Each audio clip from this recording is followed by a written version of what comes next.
Welcome to the night crew. Good job. I liked it. Just welcome to the night crew. Welcome, welcome. Like Night crew this is ASMR. this. Yeah, I was about to say this is night crew ASMR.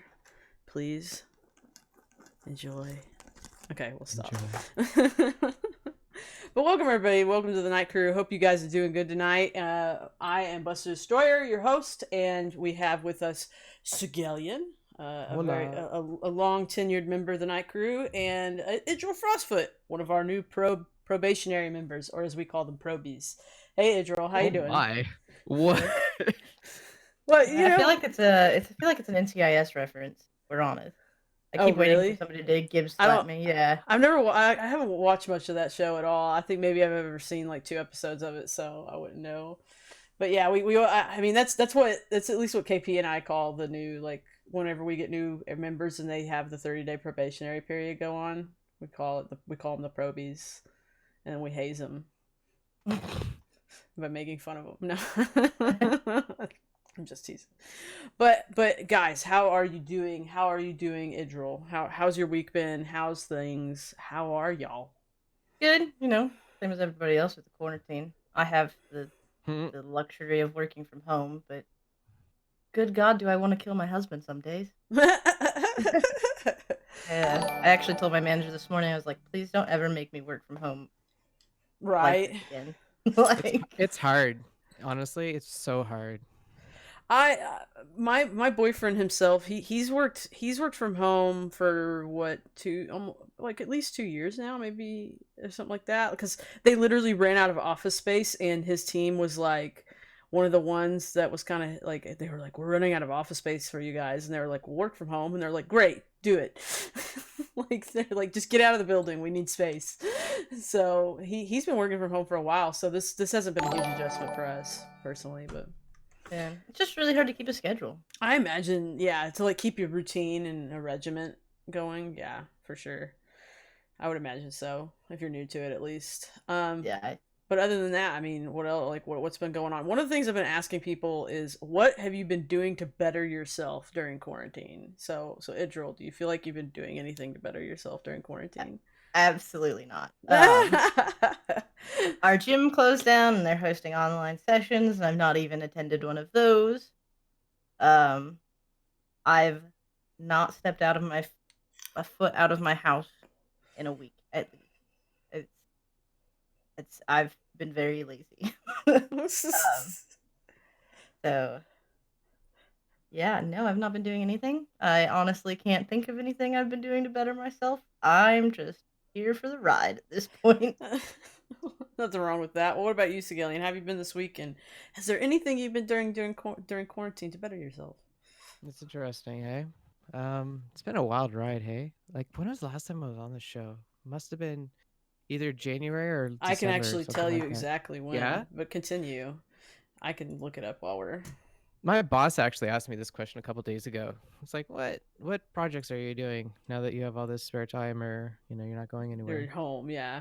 Yeah, but the thing is, like, I work from home, so my life has changed very little since quarantine, except for the fact that the grocery store is a terrifying place to go to. And it's like I realize now how much I took it for granted when I had it, because I genuinely loved going to the grocery store. I would just go there and it'd be like all this food, and it's like creativity. It's like, look at all the stuff I could create. But it's not like that anymore. So there's a little bit of a change that I guess we have to adopt in order to appreciate the grocery store again. But one thing that I've been doing, or well, you know what? Overall, I'd say that I've been surviving quarantine. That's been priority number one for me. And I think what that means is, like, keep doing my routine, waking up at 7 o'clock Right. in the morning, start streaming, Keep your start doing trade runs. normalcy. Yeah. 100%. Yeah, keeping normalcy, because normalcy doesn't exist outside of there. It's funny. Something I was watching ISC today, and like I just like couldn't help but to think that, like, I was saying to myself, like, I'm so glad I have a normal life. And I was thinking, like, 6 months ago, I would not have said that, but I'm so glad to have a normal life. Like, I just have a routine, not much changes overall, except for the fact the grocery store is terrifying. I've been playing a lot of Minecraft, though, FYI. I Oh found yeah. it very therapeutic, and if anybody needs to get away from this coronavirus nonsense, go spend some time in Minecraft. I think it's, I don't know, just a way to, like, meditate or Right. something like that, you know? Well, Kinda just that's right breathe. on. I mean, for me it's been Animal Crossing. I've been playing Oh, Animal yeah, there you Crossing. go. I, Yeah, I that's been super popular, hey? that's been freaking awesome. Are you But streaming that? no. I No. actually like the day we got it, I've had the dock at my desk for the longest time with it hooked up to my third monitor, which is rarely used because I didn't really play the Switch very often at my desk. And I did stream a few things, like I streamed some Breath of the Wild like Oh, that's a few good. weeks ago, but I kind of regret it now because it's been such a popular game and it's really enjoyable, but at the same time I'm like a zombie when I'm playing it. Like I'm just I think like, that's what's important, though. You gotta zombie out.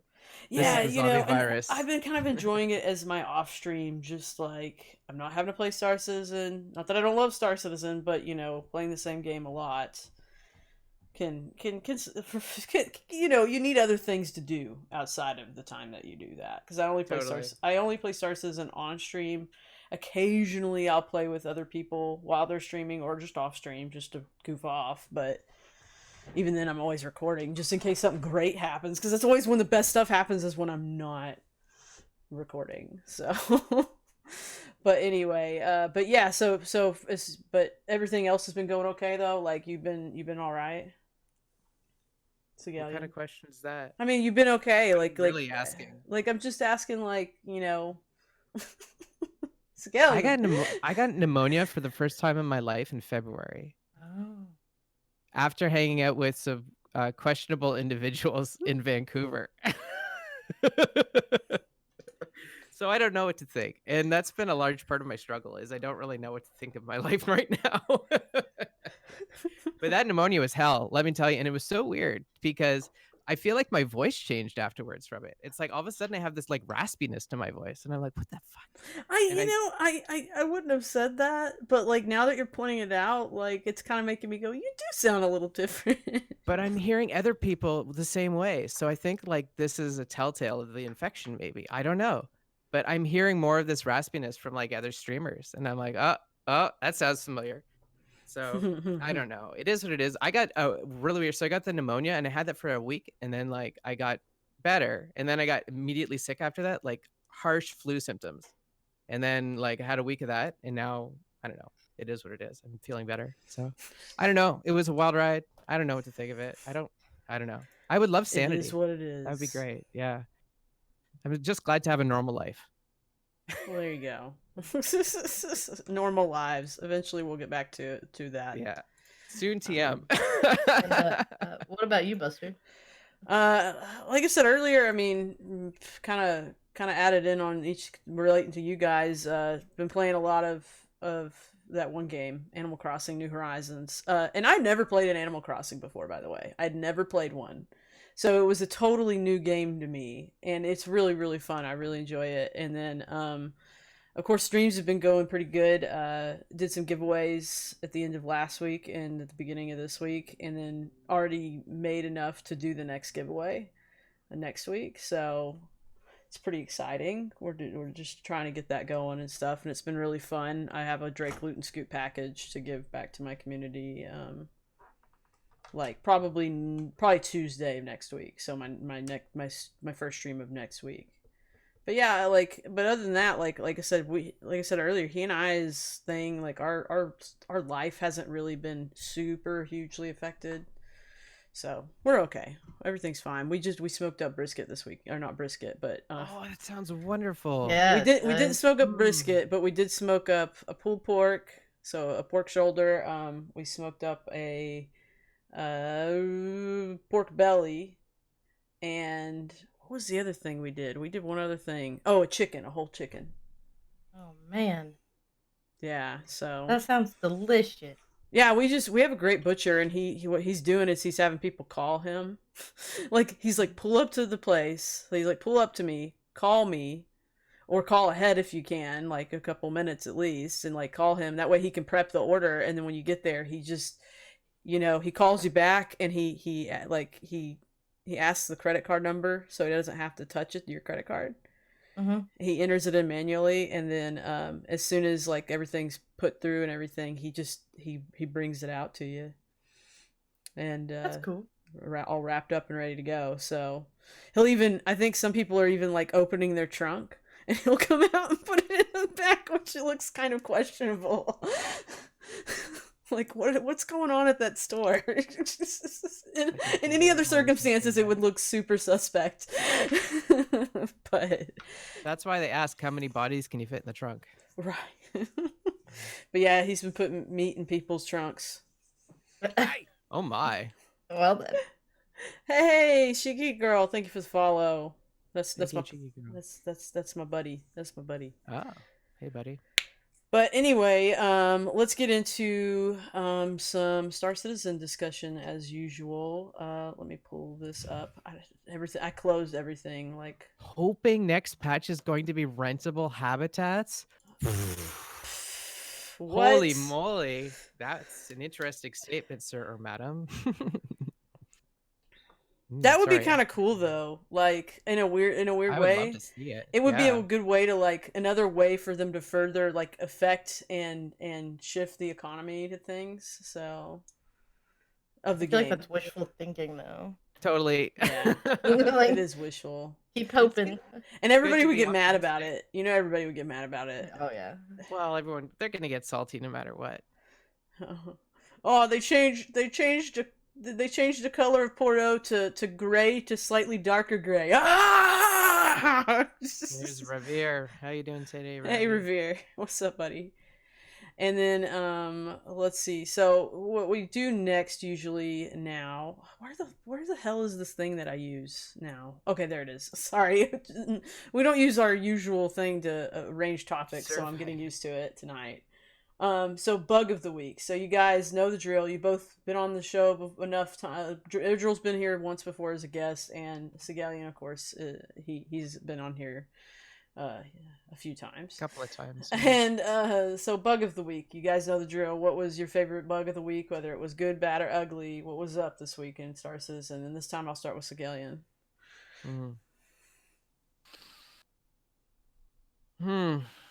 I would say that my perspective around the 30K has changed quite a bit, to the point where I understand it's predictable and it's just like a part of the game. Like, I no longer feel suffering from it. It's like, oh, 30K is coming. Okay.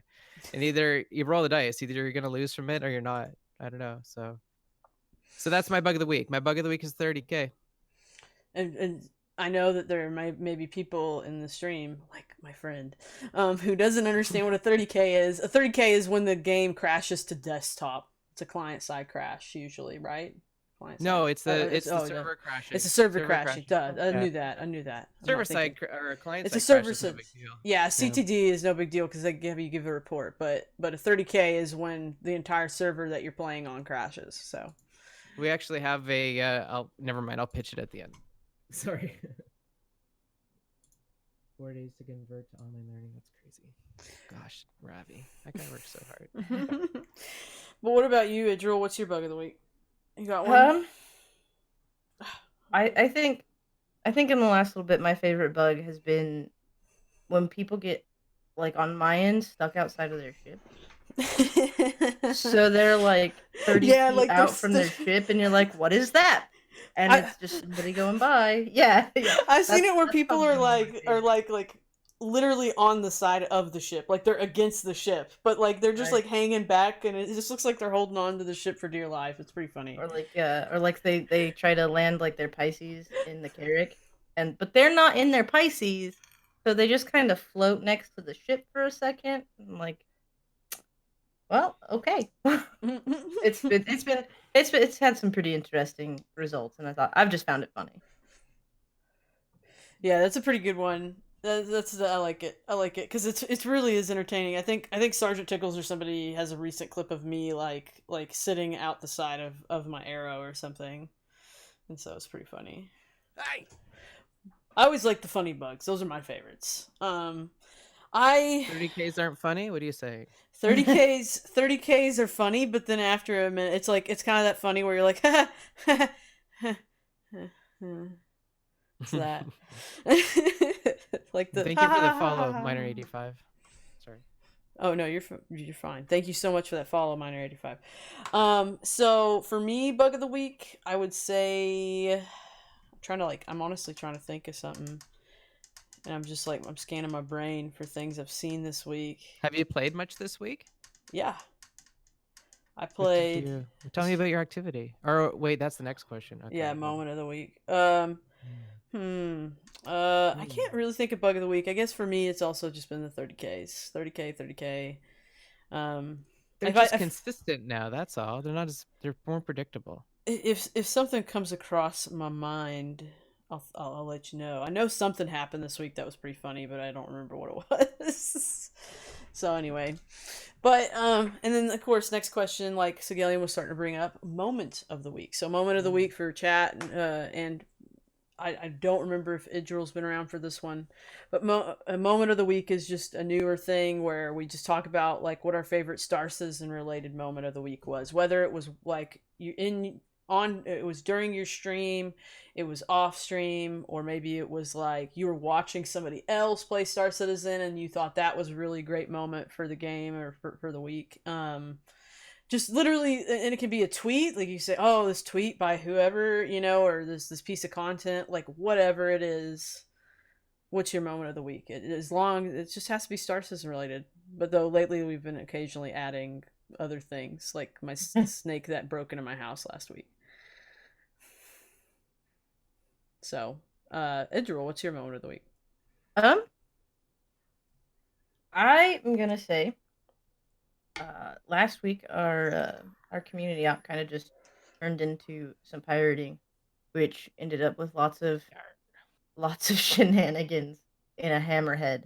Um, and I mean, it was just a lot of fun to hang out with friends and run around and not have to care about a 30K happening while trading or being too frustrated. So yeah, that was a lot of fun. Lots of laughs were had. I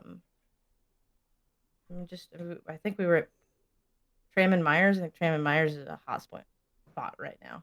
Um, and it started out with one person starting it, and then we all joined in. And the next thing we knew, there were fights happening, and it was just so much fun. I did not do well, but it was fun. So that's probably it for me. Yeah. There you go. That's a pretty good one. And what about you, Sigelian? Moment of the week. I was on the other side of the streaming, I suppose. I was watching somebody else's stream, and I had a really cool chat with Black Intellect, if you're familiar with him. Oh yeah, And Black Intellect is a regular by my stream. He's awesome. I love Black Intellect. there was a new player, and she was a new streamer as well. So we were both kind of participants on her stream, and just listening, her perspective was completely from 3.5 and onwards. So it's just such a different perspective to hear in somebody. So that was my moment of the week. Whose Outside, stream was it? Do you remember? gosh, I knew you were gonna ask me that. What did she look like? Well, her hair was to her shoulders. What color was it? She was like a dirty blonde, maybe. Did she wear a hat? Brunette. No, no, it wasn't her. I've seen her before. What's her name again? Mrs. Shiggity. Ms. Shiggity? Mrs. Shiggity. Mrs. Shiggity. That's Okay. the Yeah, one that wears the hat. the fedora. Was she younger or a little older? She was. She looked about the same age as me, maybe early 30s, maybe late 30s or something. I can't think of who it is. Yeah, she I think it was like her first or second time and just trying the game out, and Black Oh, Elect okay. were kind of on her stream, but So I don't somebody know. She really just had a completely different perspective. No, it wasn't her first time. I'm sorry, she's playing since 3.5, but it was refreshing, to be honest, because we have our own way of looking at all this stuff, and we need a fresh perspective every once in a while to keep us fresh. Outside of that, like my regular stream is just doing trade, so it's kind of been the same old, but it's been good. So. Well, there you go. Yeah, sorry, I'm giving him permission to post the link. Oh, there you go. Thank you. Lumberyard, that makes sense. Thank you, Revere. But yeah, right on. So a good moment of the week for you. So just hearing somebody a little newer to the game, that's pretty cool. Mm-hmm. I always enjoy that too. Like it's always interesting, especially to see somebody who's like they've just discovered Star Citizen. They're like, why hadn't I heard about this? Like, they're super like, whoa. I had a guy raid me last week that he had been playing Star Citizen for 30 hours straight. He had just started playing that day. And he was like, oh my God. And he was so obsessed he played for like literally over a day. Wow. So, yeah, it's kind of addictive the first time you find it, I guess. It's hard, right? And you're like, oh, I want to get good at this. Or that's how I The felt. bug bit him. But yeah, for me, moment of the week, I guess, would be what would moment of the week be for me? I might have to come back to that. I'm so like I listen so much to you guys, I forget to think about it ahead of Ah. time. What was But you can you just tell us about your week? Because I'm curious to know. I don't know what you really got up uh to. Or is that later on in the I show? just well, I mean, that's fine. We can talk about it. We can just start a discussion from there. Honestly, I've just been really curious even since the pre-show. But wait, we're not supposed to spoil it, so. No, it's fine. It's fine. No, I generally in the game I tend to do bounties. Last night I actually played with Astropub after we did what's it called? Pulsar. We played Pulsar with like Spazzy and Loken Plays and like Moonbase Kappa and stuff. And like that was fun. We got out like we did 2 890J missions from the like getting around in the Carrick and Loken's Carrick, but like Tuesday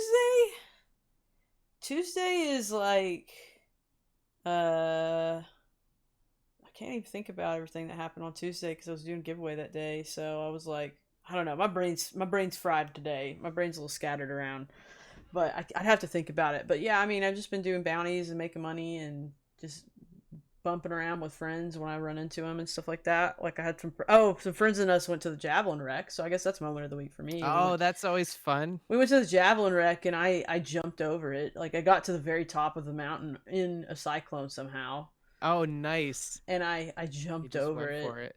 Yeah, I jumped over that bitch. It was freaking Ah, man, I sweet. wish I would have been there. That sounds like so much fun. It was freaking sweet.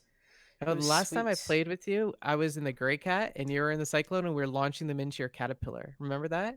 Do you Yeah, remember yeah, that? yeah. Well I that think that Luke was there crater's too. gone. That crater's Oh, gone. what?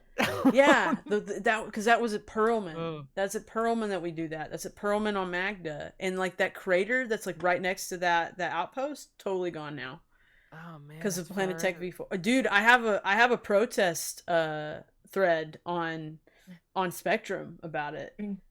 That's crazy. Here, I'll pull it up because I'll read it to you. It's yeah, I always have it in my. It's actually pinned to my browser, so I just like have it right here, and it says Rip Perlman Crater, you were the best of the craters is the title. And then the body reads as follows. Please give us back the crater next to the buildings at Perlman Outpost on Magda. It was the greatest crater in the game. I raised that crater. I taught that crater to read. I showed that crater how to ride a bike. I walked that crater down the aisle when it got married. Oh, that's hilarious, The few Buster. the few can be called upon to crash into it a bazillion times to bring it back if need be. And then it's just kind of the end of it's just kind of like all jokes aside, like and I tell them like we used to play a game there and it was great and like it's sad that it's gone and it sucks that it's gone.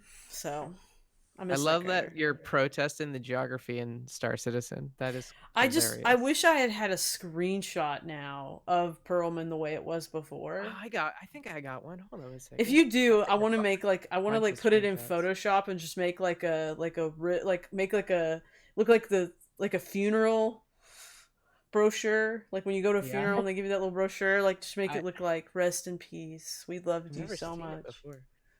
Never seen a funeral that has brochures. That's far out. What kind of funerals do you go to? Like all corporate It's people like or a something? it's like the obituary and a little brochure with like a nice Oh, picture and Yeah. right, yeah. Little right. fold up book that just it like has like little stuff about it, the person that passed Yeah. away. Usually sometimes some of them will have like pictures and stuff of them and things like that. Like I actually helped a friend make one like almost a year ago actually when her mother passed. So that was sad, but it was nice to make, you know what I mean? To have good pictures of her and stuff. But yeah, but that's what we're gonna do for Perlman. I want to do something like that for Perlman in memoriam. Cool. But let's see. What's next on the agenda? Let's get into some of the Star Citizen news. How about it? That sounds very exciting.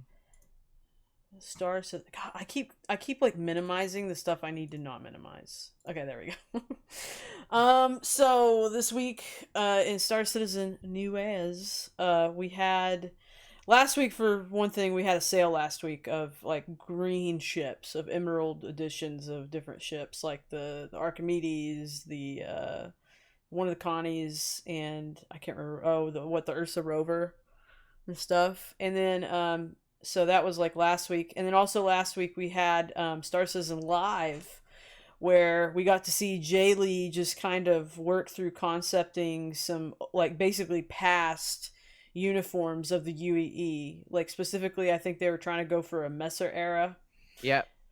Yep. Late and Messer, I think. yeah, he just Yeah. kind of played around, and that's what I like about Jay Lee streams is like he just kind of like draws and talks a little bit while he does it. You know Yeah. what I mean? And he just sort I of and I love how he was like, there was a point where he was like, oh, it was gonna end. He's like, man, I'm just getting warmed up, and you could tell that he was just getting warmed up, and like the like quality of his he writing. said, because he said, I'm just now getting in my groove. Like Yeah, you could tell. you could You tell could by see the progression of his work. yeah. Yeah, The like beginning, I he was was like, getting what the happy heck? with it. He was getting into it. Totally. It's He was such a like, thing, okay. hey? He was like, okay, I like this. I like this. And that's And just true oh yeah, of just 100%. drawing and like doing like painting or anything like that. Like it takes you a minute to kind of get into it because at first you're just sort of starting with bare bones. Like he kind of, and the thing that I like that he does generally is he's like starting off with like currently existing artwork and just kind of like pulling, like trying to take it back in time. And I think that's one of the more interesting things that he does. And thanks for the subscription, KP. How you doing, KP? Let's get him a How shout you out. doing, KP? Our fearless leader. I But was so surprised, by the way, that Jeremiah Lee had not seen Dune before. yeah, he Like, was like, "What? Okay, I haven't seen Dune." y'all should go see. It's free on YouTube right now. Honestly, Is y'all it? should go see it. Yeah, Yeah, I should hit up Jaylee and be like, "Hey, let's have a watching party of Dune." yeah. I think it's important to see, and I know they're gonna make a remake of it too. I think, right? Yes, yes, they are Something doing a like Dune that. remake. There's also a great documentary about Dune as well. If you guys are anybody out there are Dune fans, a great documentary. It's like a mind-blowing, brain-breaking documentary. Yeah. I'll have to. I like first. I'll need to watch the movie. Yeah, one of these. That's something I should just do. I should just watch it on YouTube. But what else is going on? So yeah, SCL and Idril, did you get to watch SCL at all last week? The Star Citizen Live. I think I saw clips of it here and there, but I didn't sit down and actually watch it last week. Yeah, that's fine. I have You a get rough to idea catch what up. happened. I didn't stop. Yeah, and like I mean, Jay Lee concepted some stuff. I mean, it's not like he just concepted it, but it was just like very much because like everybody at CIG, for those who aren't aware, they're actually like they're working remote, so it's like all the shows now are kind of like happening from home offices, and so it's kind of interesting. And yeah, Jay Lee was like you know coming in from his house this week. There's going to be calling all devs, by the way, everybody calling all devs this Friday. Just tomorrow. Okay. Yeah. And but anyway, like yeah, and it was really chill. Like that's what I liked about it. It was really chill, and their conversation alone was like really really entertaining and just kind of funny and interesting at the same time. But then also like what he was actually doing on the screen was just really relaxing to watch too, just to see him work. That's why I love Jay Lee. Anytime Jay Lee's on one of the shows live, it's always like my favorite ones because I like to just see him do what he does. So, Yeah, same here. but Y'all yeah, should go see Dune. we should all go see. Yeah, I'll call up Jaylee and be like, hey, fool, we need to watch some Dune. We gotta watch Dune. There's actually an outfit in Dune about like he was talking about Matador, and that was funny. He was like Matadors. Did you hear him when Disco said that? Yeah, He's like, yeah, oh, it's yeah. like Matadors, and I knew that's what he was thinking as soon as he said that. I'm like, no, not that kind of Matador, not the Oregon Star I could, Citizen I could Matadors. tell. I could tell. So, but I thought it was an awesome design. Actually, that's one thing I really liked about Dune is like that dude's outfit was cool, and I haven't seen an outfit like that since Dune. So that would be a really cool thing to reproduce. I But it remember. requires a cape. So I remember seeing a comment on one of the pieces of art, and it must have been by somebody who hadn't watched the live stream, because they were saying, "Oh wow, those look really Dune." yeah, They really do. That's such an awesome art style to adopt. Who cares? I'm game. Yeah, everybody's game for that. But let's move into this week's Inside Star Citizen now, because I think we've all watched Dun, that. dun, dun. So the weapon, they talked about two things. They talked about new weapon attachment UI, and they also talked about, like, they kind of gave us a tour, so to speak, of new Babbage, and talk. And they really, one of the things I really liked about them talking about the new Babbage was how they were trying to make you not forget what was outside. They wanted you to feel connected to the world outside of new Babbage, right? And they talked about the contrasting they worked on. I enjoyed listening to that. But yeah, and then of course the new weapon attachment UI looks great. Like, it looks like it's useful and awesome. I don't use weapon attachments because I don't generally like them or need them. And and also the other thing is like, the other thing with weapon attachments is, and this is just a gripe. This is a gripe. Can you imagine a Star Citizen show having a gripe about Star Citizen? Um, my biggest gripe with the attachments in general is that ammo needs to be separated from gun attachments in the game.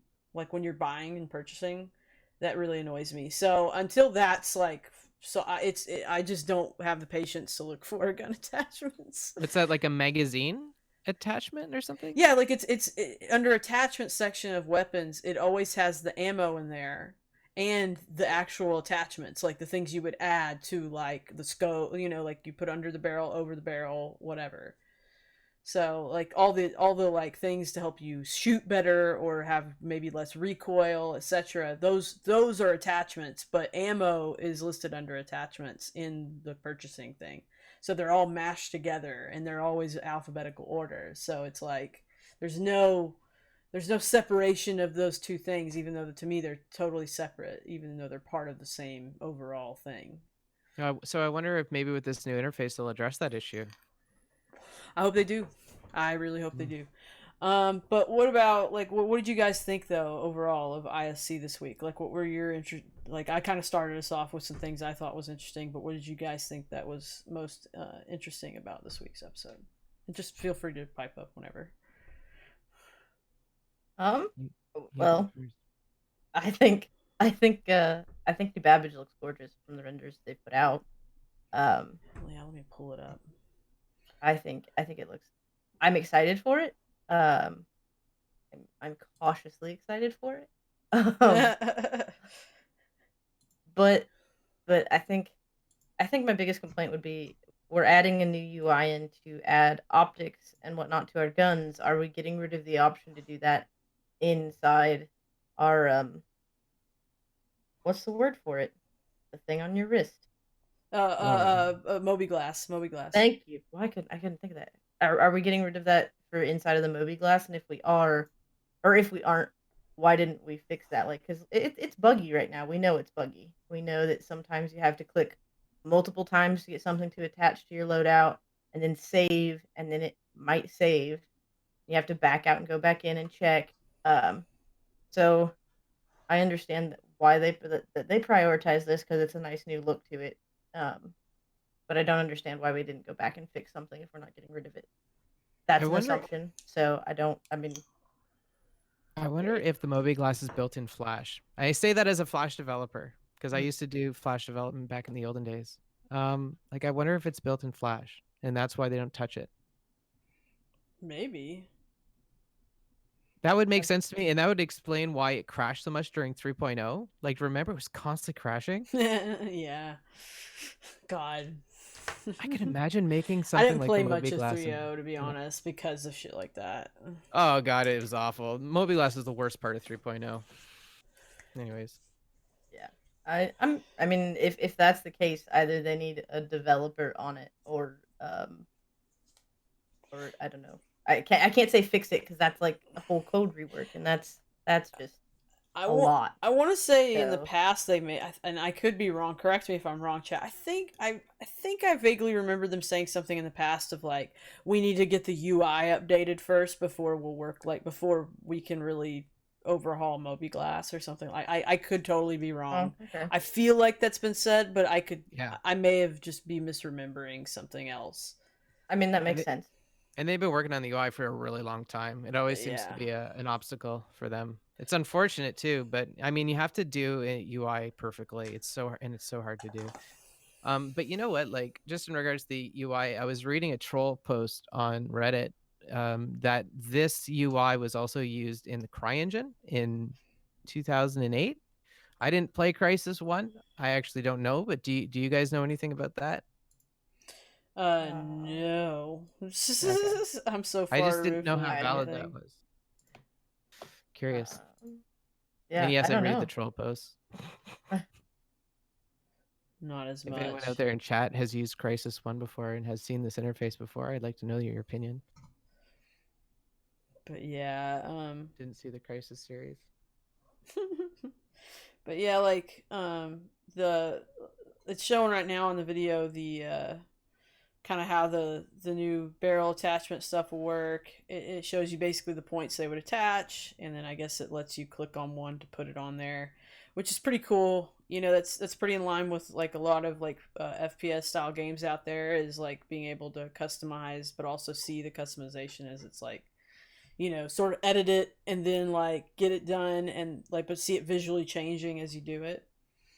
So Mm-hmm. that's pretty commonplace, I would feel, and like from what I've seen of FPS games, at least ones that let you like that don't just make you do it in a menu. You know what I mean?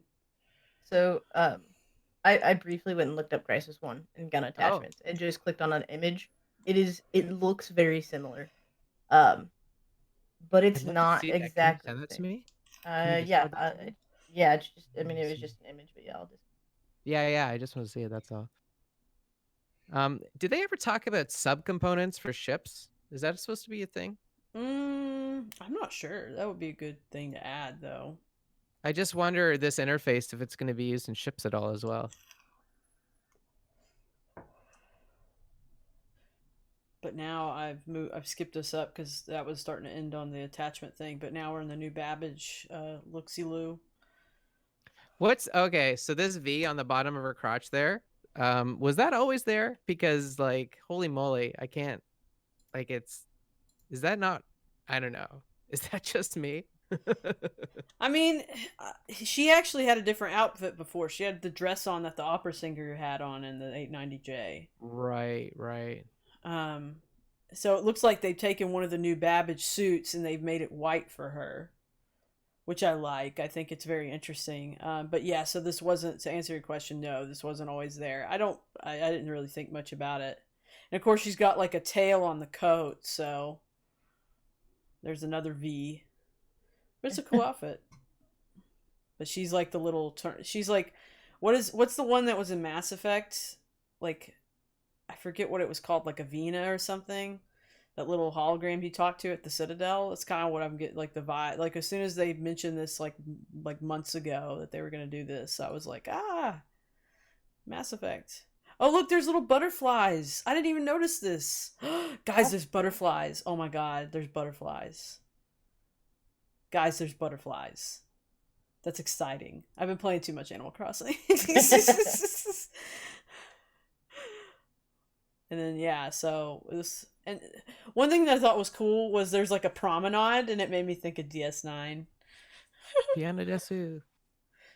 But yeah, it's like we were talking about earlier, like, you know, really into the renders on new Babbage, and really into how they're trying to connect like the outside world with what you're inside of, like all these domes and stuff. Also, the trains look really fantastic here. They look like what I would expect microtext trains to look like. You know what I mean? Hyperloops. They're hyperloops. Yep. But they look That's super. pretty good. They look so sweet. Like, They look very, very, very slick. that looks like a fun train ride to watch. You know what I mean? Oh, and also, this guy is cracking me up over here. When I was watching the video earlier today, I was just like laughing at this guy because I was like, look at him, he's trying so hard, and everybody else is just kind of like, we're just showing up for class. Like he's getting all jacked up for a yoga class. But like they talked about how this is supposed to sort of they talked about like it was kind of like they're giving it like sort of that startup feel, like that Silicon Valley feel, and I was Mhm. getting that the whole time. especially when they were showing off like the fitness center stuff and like the different places you can get food and whatnot. Like it was totally like, yeah, it's like Silicon Valley. Oh, there's the Moby Glass, Moby Glass 2. But yeah, I mean, is a great episode, I think, even though they're all stuck at home doing the show from home. But and I'm excited about like the high end restaurant that comes up here in a second. But yeah, and Omega Pro looks like a cool store. Yeah, it all looks really, really good. It's stupid how pretty it is. It makes me feel concerned for how laggy it's gonna be. Oh god, yeah. Like how's the server gonna handle when it's added? Right. But I mean, any other thoughts, you guys? Like any other lasting thoughts on the episode before we move on? So I'm avocado. So I've been experiencing all of this to a high degree, and I'm kind of desensitized by it a little bit. But I really am curious to hear your guys' opinions on it. And Oh yeah, and you basically can't give your opinion because you've already been, yeah. well, the thing is, my opinion is heavily biased, and I didn't really realize until I listened to you guys. Oh. So I don't know. I don't want to do anything. It just looks like fun. It just looks like a fun place. I just want to go. Yeah. I just want to go party. Okay, it just looks like a good party town. You know. It looks like it's gonna be a pain for the first however long it takes them to make it a little bit less laggy. But I mean, I can say that about anywhere in the game pretty much right now. That's a big city port. So other than that, it looks great, and I'm excited to see it. Is it just me, or does it feel like every time like a patch goes to some form of PTU, whether it's Evocati or just like Wave 1 PTU, like it feels like the live servers always get real weird? Yeah, it's true. Absolutely. Yeah, it's so true. They're like, we can't deal with this life. Like it's like you get way more 30Ks, you get way more just like bugs in general. Just you know, shit happens. Yeah. More often. They absolutely do get worse. Yeah. So what you guys know about 3.9 so far? Do you feel like this is a good patch? Honestly, I'm excited for it. I'm excited for some new gameplay options and or just like places to go. I mean, new Babbage is going to be like that's the first thing I'm going to do. Honestly, when it's open to Wave 1, I'm going to hop in like and just go look at new Babbage, even if I'm like off stream. Like it's not one of my streaming hours. Like I'll at least turn on record so I can have the footage. You know what I mean? But I'm excited. I think it's going to be a great patch. I'm also excited for prison gameplay. I can't. So that's the other thing I want to do first, and it sucks because it's like I'm probably going to go to new Babbage first, and then like do that, and then I'll go to prison because I'll party too hard in new Babbage. Okay, the authorities will have a problem with me, so it'll be fun. Don't forget about the Idris fight as well. You got to do that. Oh yeah, definitely got to do that. That's going to be a big thing to do.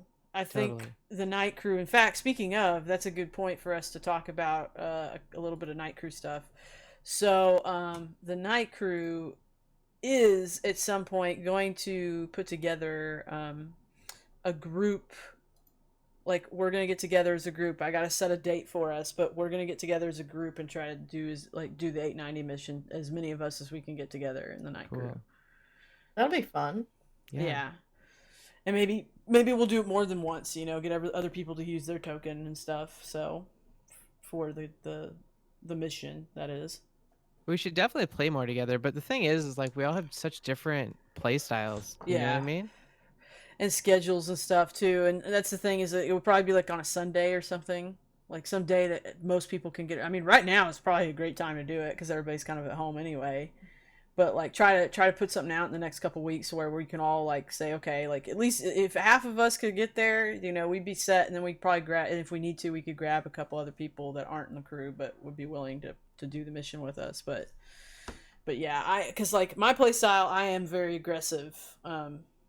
Like, with like I fight NPCs all the time and stuff like that. I don't necessarily like do player bounties or anything a lot or fight tons of players, but when the opportunity arises, I don't normally back down from it. So, but yeah, it's gonna be a fun time. It's gonna be good times. Good It'll be time. good times. So yeah, at some point expect some news. Like we might do a big group stream with the night crew and everybody doing it, like kind of a big giant co-stream with like several of our channels on at the same time. But also like we'll probably also edit it for YouTube later so that everybody can see everything happening from everybody's perspectives. So it'll be fun. And then the other news that we have is our team website is almost done. Sigelian, you know more about that than anybody. What? Oh man, I'm not prepared to talk about that. Man, I've been struggling with that. I'm so sorry. I mean, Penguins is the champion here. He's the hero. He's got like this, not even a Squarespace. It's like a gaming kind of website generator. All I have to do is put all the team members on it. So I guess I could try and do that tonight. Right on. Well, I mean, he put it in the team news, and so you put it in front of me, I'll say it. I'm like, I see what Penguins did. I see what he did now. Clever girl. Gave Buster the match, and so he could start the fire there. That's what it was. I guess, yeah. Just that match going, baby. Put it under your ass. No, just whatever. And then, once again, reminder, as long as they're happening, TwitchCon and CitizenCon, we will have parties at them. The night crew will have some form of gathering scheduled for those. One of the things we want to, I was talking to Astrop about this. He really wants to do rooftop party after CitizenCon. And I've been like, well, I mean, we can get together on that, like, maybe. Hey, if there's no CitizenCon, do we still do it?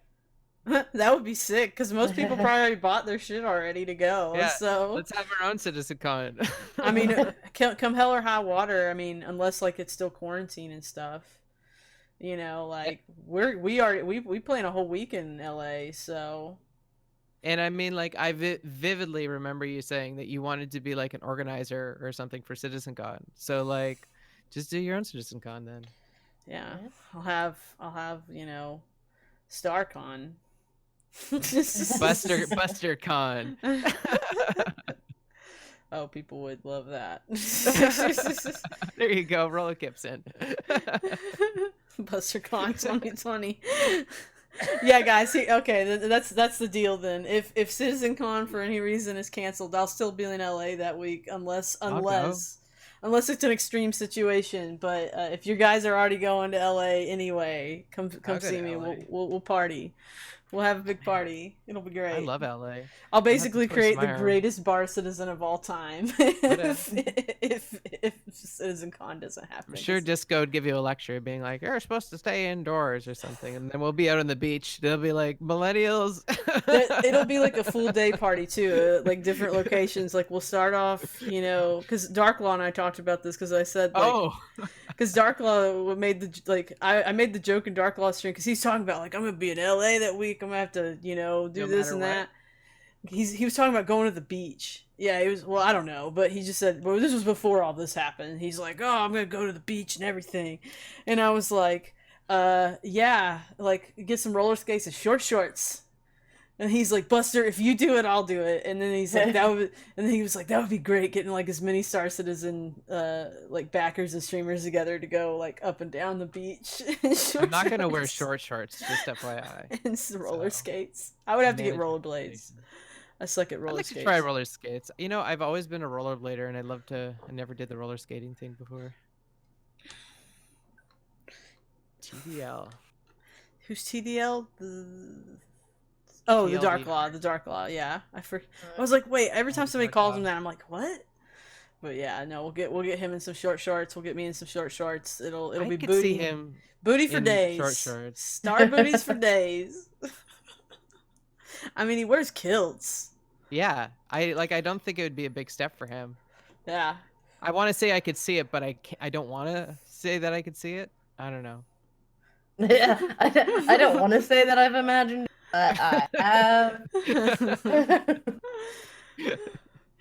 But and another crew news too. The Mayhem tournament is expected to return in 3-9. So that's getting closer and closer. And like last week, I was like, I have no clue what the date is in the next one, if there even is one. But now I have a better idea. I have a better time frame. So when 3-9 comes around, and I think that's what's been going on with Mayhem for a while, is KP's just been waiting for like the next patch, but also, you know, the holidays and all that just passed that we all got through a couple months ago, like that kind of tends to slow everything down and make it harder That's for true. stuff. So Yep. so Always yeah, does that every year. there will be Mayhem returning in 3-9. And then yeah, that's it for news and stuff for us. Can you plug my show? Oh 'Cause I yeah, want to try that. why don't you plug your show, because I want you to talk about that. So That's technically Night Crew news, right? yeah, I no. mean, if you talked about the website, for God's sakes. No, That's all I'm saying. it wasn't on the docket, and so and you were talking about it before stream, and I wasn't sure if that was something you were ready to pull out yet. But go ahead and I'm pull gonna it do out. it tomorrow. Yeah, I'm gonna do it with him, and so Massacast, and I don't know, like, what do you think? The Late Night Crew show, is that okay to call it that? This one's called NC on SC, so yeah. NC on SC. Okay, so and this is LC. What was it? Penguin said it in my stream this morning. Late Night Crew. The Late Night Crew. TLNC. There you go. Anyways, it's gonna be a talk show. I am emulating the Joe Rogan style, I suppose. 1 versus 1, 1.5 hour long conversation with a member of the Night Crew. That's it. And it's going to be on YouTube. That's the big thing, is I just want to have something where I can highlight the Night Crew people on YouTube. Hell yeah. Cool. Yeah. It's really cool. So y'all, you're gonna stream it from the Night Cruise channel, or I want to. I don't know how to technically do that though. We'll talk about that. We'll talk that'd be about that great. afterwards. We'll talk about that Yeah, afterwards. I would like that, and then throw that up on YouTube. That would be cool. That's so that I'm gonna try the 8 p.m. tomorrow, 8 p.m. Pacific. Mm-hmm. Massacast. I'm gonna be chatting with Massacast. There's Massacast there. So we actually live in the same city, so we have a lot of cool stuff to talk about. I guess it's an interesting personality mix. And Massacast, love him some mofo and talk shows. Totally. We had Massacast on this show like a couple weeks ago, like at the end of last month. Yeah, I think you were on that show, because like I was just looking at that when we were talking about that earlier. That would have been the last one I did then. Yeah, because you were on. Yeah, you were on the same night. Yeah, Massacast was the guest. It was you, KP that were also on that night, on the 27th of February. So yeah, that was the last time. And you are correct. That was the last time you were on. So, but yeah, sweet. Well, that's gonna be awesome. Totally. So check that out tomorrow night. We'll post that 8 p.m. Pacific every Friday. Well, that's gonna be awesome. And I was talking about this too. One of our own, Matty LaRusso, he does something similar called LaRusso Lounge on Sunday nights. But I think he talks more about like kind of streaming culture and stuff. Mm-hmm. So, but that's gonna be awesome. So I'm definitely gonna watch that tomorrow night, and I encourage everybody here to as well. It's basically all I do on my stream anyways, and that's why I'm like, okay, I just need to do this, because like every time I stream, someone random comes into my Discord and we just have a really amazing conversation through the whole time. So yeah, let's formalize this. Yeah, let's make it a thing. Yeah. But y'all go watch Segalian tomorrow night. And what else is going on? So if y'all have any questions, this is the time to submit them. We still have a whole hour left on show, and we've gotten through literally like all the stuff I had as topics already. This is the fastest we've gone through those topics. So this is absolutely like we have a whole hour left for like questions and whatever. If we run out of crap to talk about, we'll just end early, but I don't like to do that. But well, speaking of, we can talk about the roadmap if you'd like. That too, but you and I have something though, real quick, that we have to show off to the people. Oh, that's true. You and I both have these. I feel like, you know how the Power Rangers had these badges? They're like, go, power, whatever. Isn't that how it went? Something yeah, club. So it's a pin and a challenge coin. This is what the back of the challenge coin looks like. You, It you show the front, says I'll show the back. There you the go. rim of it says "Guns Down, Drinks Up," established 2948, and it's a first edition. So we both have the first edition challenge coin from the yacht club and a little pin. That's really cute. I can't wait to put this on my Star Citizen lanyard. I like it whenever, and this is nice pin. You Like this need is a an good ultimate pin. pen. I'm gonna get you an ultimate pen. Please, please. I'll send you all the. You should have merch to sell on your stream. I'll buy your merch. You buy my merch. There you go. I'd wear a Buster Destroyer or whatever. Yeah, What would be but the whatever? a Just give shirt me or some something. I'd like to do Klingon. shirts and maybe even like. Yeah. I think it'd be cute if I could make little like batleth pins and stuff like that. That'd be cool. Yeah, you could do that. 100%. Custom cast die. Cast whatever. Have like a gold one for real special people. Ooh, I that want one of that those. I I wanna be have at home special. and I just send them to everybody. Golden backlaw. But yeah, so we both have these yacht club, and for those of you who don't know what the yacht club is, they're an excellent talk show with who is it? Stem Citizen, Shatterkin, Joe Run, and Dr. Murray. Dr. Murray. Yeah. And they whatchamacallit, they do that and stuff, and they do that every week on Wednesdays, so they do it the day before us, and they do a really great job. They do an excellent job. Their show's fantastic. I've been on it twice, and I know Sigalian's No been on big it. deal. I know Sigalian's been on it Just once. once. Wah, Yeah. wah. Rigged. Well, it was funny because their first guest was like Rexzilla, and then I was the next one. Because I muscled my way in. I muscled my way in. I was like, hey, if y'all ever need me on the show. And they were like, sure. I was like, yeah.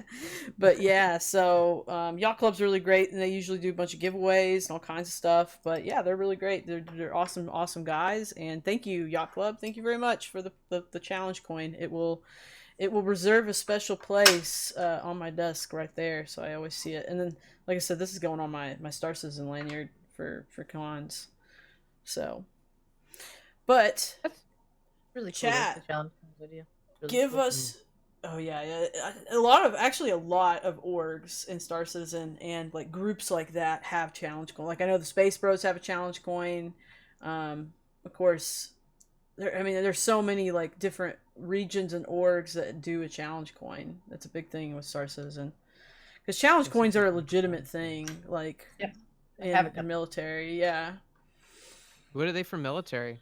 Like if you complete something, like it's like a. It's almost like an unofficial award. Yeah. Less paperwork, but you get something cool. Some people tell you a story that if you go to a bar and you slap down a challenge coin, depending on where it came from, you can get a free drink, or somebody has to buy you a drink if they don't have a challenge coin higher than yours. Higher ranked, I guess. I don't know. I don't really know how it works because I was a national turd. So, yeah, I got one for graduating my basic training, and then I got one from a 2-star general. That's cool. So, He just had one kicking around. He was like, "Hey, here you go." I would kid you not, how I got it was they picked the youngest person in the room. And I had the distinct pleasure, air quotes, distinct pleasure of being a chaplain assistant. And you can imagine the age group that surrounds chaplains is not very low. I was probably about 19 at the time. So you were a little baby. I was. You're I signed my papers when I was 17. So. So does that mean you get free drinks in Australia? I have no idea. What do you get? I don't. Do you have it? Can you show it on camera? Is it? I don't classified? have it. No, it's not. I don't have it out and about. It's got packed in a box somewhere. I know I still have them both, but it's been packed in a box. They used to sit on my desk, and they don't anymore. But yeah, they look very similar to yours. Lots of pretty enameling and. Right on, Rolo Kid. So. If I was to Google image search a challenge coin, what would I Google image search? Challenge coin. Is that specific enough to war though? The war ones? I mean, there'd probably be like some websites though where they show off different ones. I bet like somebody has a collection or collects Yeah, that kind of thing. you can just Oh, Google Canada like has them too. Yeah, army a lot of challenge points or military organizations Oh, do it it. looks like a penny. That's awful. Who would do something like that? which one? Challenge coin medallion. It literally looks like a penny, and Ew. it's made out of copper. It's an oversized penny. Wow. Just imagine Yeah. that. You served us in war. You risked your life. Here's a penny. Thanks. Well, I think Thank it's you. more of a Mine, thing between the officers based on what Israel's talking. I mean, obviously, mean, people higher ranking award them, but anybody can have them, but and then I don't know if that story's true. That is the story I was told. I never once cashed that in to see. I just know that they like to give them out as kind of a way to award people for accomplishments. I just yeah. googled one that's really cool. It's a bottle opener. Tells you army people generally have a drinking problem. Yeah. Well, Rolokip says that he did get free drinks in Australia though from a World War II vets that remember that kind of thing. So it might Well, there you be it might not as be popular to the younger generations, but who knows? You know, I'd have to. I mean, Idril said she's never done it, but maybe there's others out there that have. Especially at like bars Try. that like where the near bases. You know, that's probably where it's most likely to happen because, you know, there's going to be more military culture in those areas, like Right. barracks And and all that. I was very much National Guard, so I was a soldier 1 week in the month, and I tried to keep it that way. So Right on. Well, what else have we got going on? So, guys, again, chat. If you have any questions to ask the cast, please do so. Oh, I have a question. What is the first food you're gonna eat in 3.9? Ooh, good question. I don't know what Thanks. all is available, but I definitely either want. I probably want something sweet, or I want pizza, or I want burger. I want everything. I'm probably gonna literally just go on a tour of buying everything that I can find. You must choose, but choose wisely. For only the one true grail will grant eternal life. That's my favorite Indiana Jones movie you just quoted. I'm just saying, you gotta choose. You can only choose one thing. What are you Rolokip gonna said choose? torpedo burrito. Got a stress Yeah. test. Environmental suit? Yikes. Oh, Rolo. YOLO, legit, Rolo. Yeah. Fiber, it's good for you. I literally want to buy one of everything and just eat it all. Just see what happens to my body in the game. I wonder if that's going to be a status that they haven't been talking about. That's a little secret. Is like if you eat too much, you're just going to pass out for like a whole hour in the game. Like, oh, I need a nap. Just like real life. Just like Thanksgiving. That's what I should do. I should have like a Thanksgiving with everybody in the game. Idril, if you can like visualize the current space stations we have and all of the food that's available in the space stations, which would be your first to get food from? Noodles. Noodles. Oh, noodles. It's everywhere. Noodles it's everywhere. is good. And Noodles is good. I like the designs I see of them. I saw a T-shirt once, and I really should have bought it. It popped This up is on big mine. menus, basically, right? Yeah. Yeah. I think that's probably what I'm gonna gravitate towards first. It's just noodles. Noodles. But You didn't actually answer the question, Buster. I was just giving you some time to think about it a bit more if you needed. I mean, dude, I'm gonna buy it all. I'm serious. You can only do like you have to. There has to be one. You Well, can't. what are you gonna pick? One. You're just like trying so hard because like you're under NDA for Evocati, so you're like, nah. I can't tell you what I can't tell tell me you what it anything is. about that. Yeah, you can't tell me anything. But I about want it. to know what you guys want. That's all. I don't know. I seriously like. I want a taco. Cool. I want a taco or a chocolate bar. I don't know. I want but everything. why not both? Taco. I'm just gonna buy it all. And I'm gonna put I it all hope on when my you shit. I hope when you get 3.9 Buster that you're in the hallway somewhere just having a dilemma with yourself on what food you're gonna eat first. I just want to see you arguing with yourself for like I'll 40 let you minutes. know. I'll literally IM you the moment I first go live on 3.9. Like I'll be like, hey, if you want to see me freaking out, here you go. Excellent. I look forward to it. Not even freaking out, but being indecisive. Really, I'm just gonna buy it all. I really am. I'm gonna buy one of everything. Gonna do everything. I'm gonna eat it all. But then you're gonna have to select one of them to ingest. Yeah. That's all. Hmm. Drink from the holy cup. Yeah, I'll buy it all and then I'll make a decision. But yeah, I'm gonna eat it all in I one say go. this because I know you're a foodie. That's why I say. It just depends on what's offered too. I mean, I'm sure there's gonna be like they showed off some of the new like what looks like newer food places they're gonna have, and especially like on New Babbage and stuff. And it looks like there's gonna be some interesting stuff there.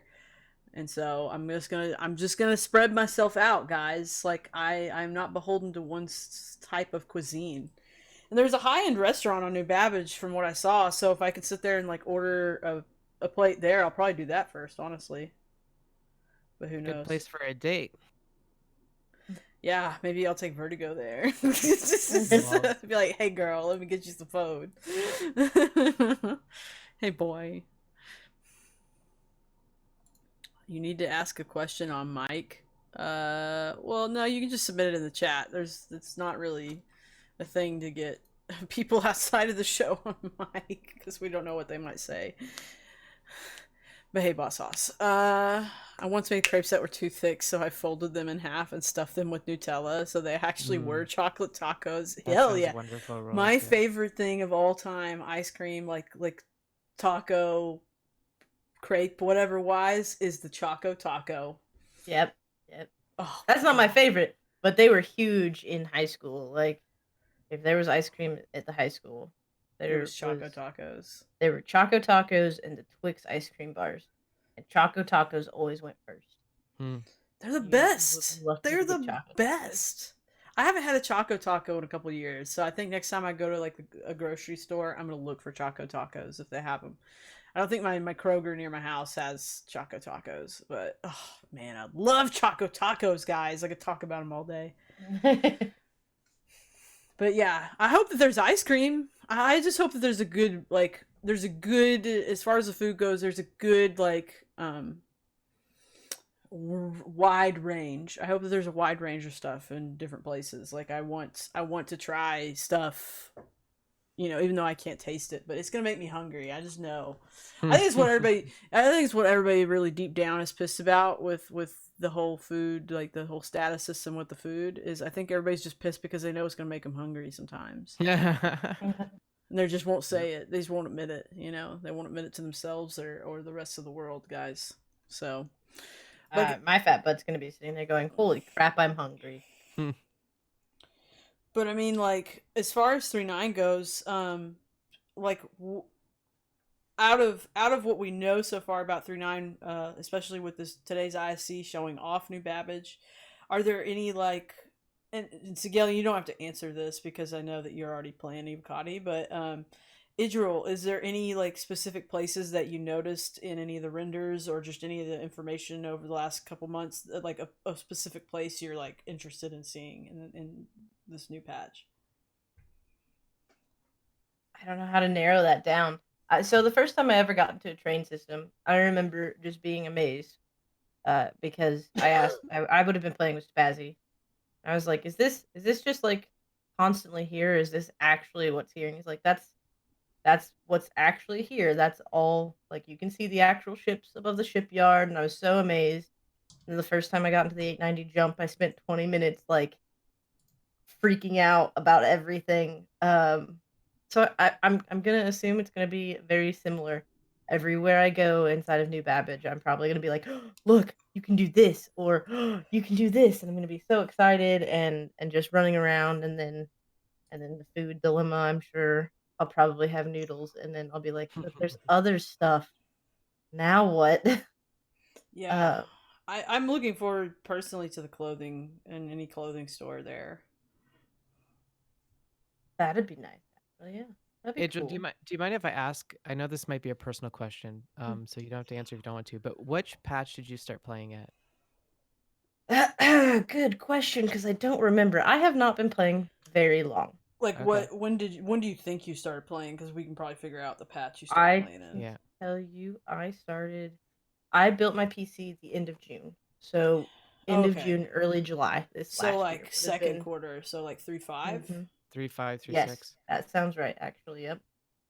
Um, so that would have been right around the time I got in on Star Citizen. Yeah, That's so like that's 3.5 an was the excellent. lady patch. Yeah, that was a good patch, I think. People Can't remember. dog on 3.5, but it brought that to us, and that was the biggest thing with that patch for me.